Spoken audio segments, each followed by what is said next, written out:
नमस्कार, मी वैशालीज फूड आर्टमध्ये तुमचं सर्वांचं पुन्हा एकदा खूप खूप स्वागत आहे। आज मी तुमच्यासाठी घेऊन आली आहे खीमा मसाला। तर ते आपण कसा बनवायचा ते पाहूया। त्यासाठी लागणारं साहित्य, किलो मी खीमा घेतलेला आहे, त्याला मीठ, हळद आणि अद्रक लसूणची पेस्ट मी लावून ठेवलेली आहे।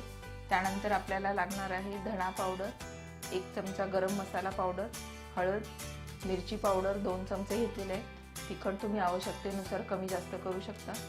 त्यानंतर आपल्याला टोमॅटो प्युरी लागणार आहे, 1 टोमॅटो घेतलेला आहे मी हा। आवश्यकतेनुसार मीठ आणि अद्रक लसूणची पेस्ट लागणार आहे। त्याचबरोबर आपल्याला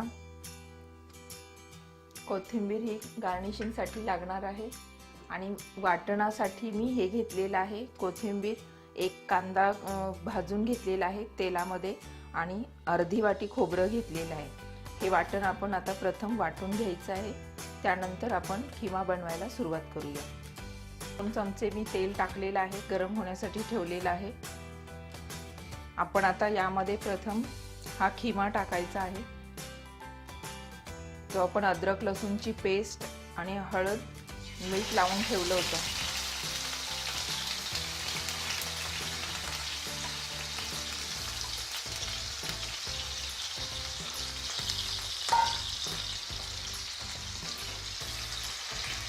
प्रथम आपल्याला तेलामध्ये चांगला भाजून घ्यायचा आहे।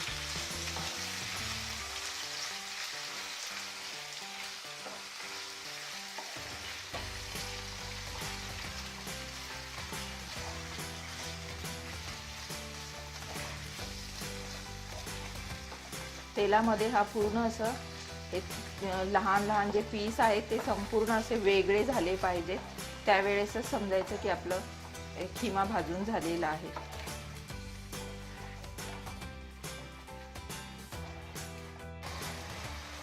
मटण खीमा आपला भाजून झालेला आहे, तुम्ही बघू शकता। त्याला थोडंसं पाणी सुटलं होतं, तेही आता सुकत आलेलं आहे जवळजवळ। आता आपण यामध्ये प्रथम आपण मिरची पावडर टाकायची आहे। ही मिरची पावडर टाकूया। त्यानंतर हळद टाकायची आहे। अद्रक लसूणची पेस्ट आपण आधीही टाकलेली आहे, त्यामुळे थोडीच टाकायची आता।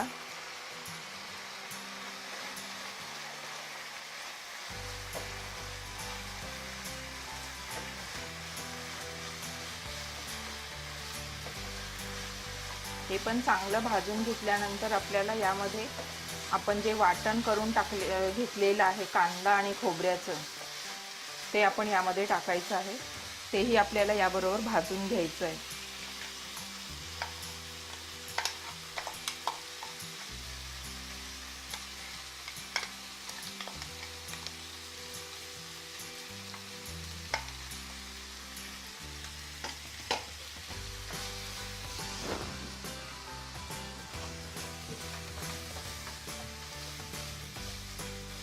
खीमा मसाला बनवताना बऱ्याचदा असं बघितलं जातं की फक्त कांद्यामध्येच बनवला जातो, पण तुम्ही थोडंसं खोबऱ्याचंही वाटण जर घालून खीमा बनवलात तर तो खीमा खूपच टेस्टी होतो। म्हणून थोडं कांदा आणि खोबरं मिक्स करून भाजून ती वाटण याच्यामध्ये टाकून द्यायचे।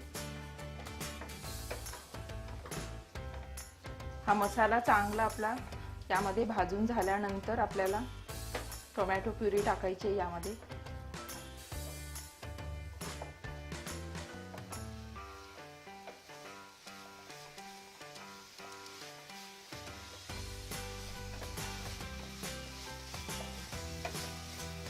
तुम्ही बघू शकता मस्त भाजून झालेला आहे। आपण आता यामध्ये आपण जी प्युरी करून ठेवली आहे ती टाकूया।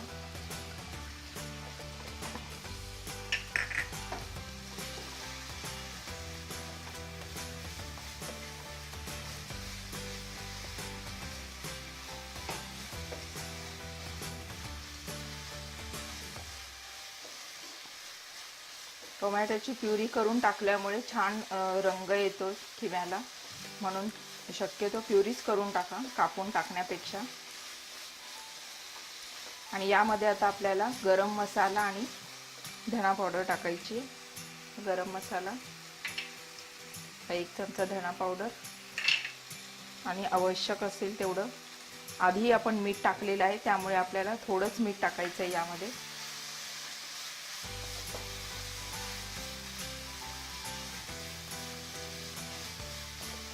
हे सर्व छान भाजून झालेलं आहे. आता आपण यामध्ये 1 ग्लास पाणी टाकायचं आहे.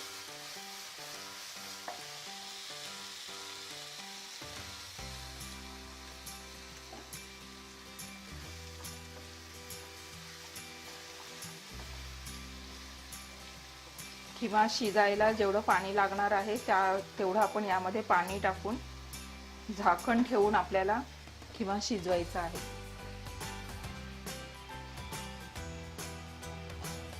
हा मटण किमा आहे, त्यामुळे आपल्याला कमीत कमी 20 ते 25 ते 30 मिनिट आपल्याला किमा शिजण्यासाठी लागणार आहे. आपण आता यावर झाकण ठेवूया.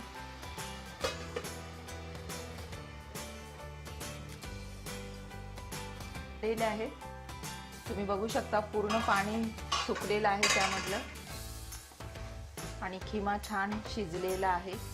आपण आता हा डिश मध्ये काढून घेऊया.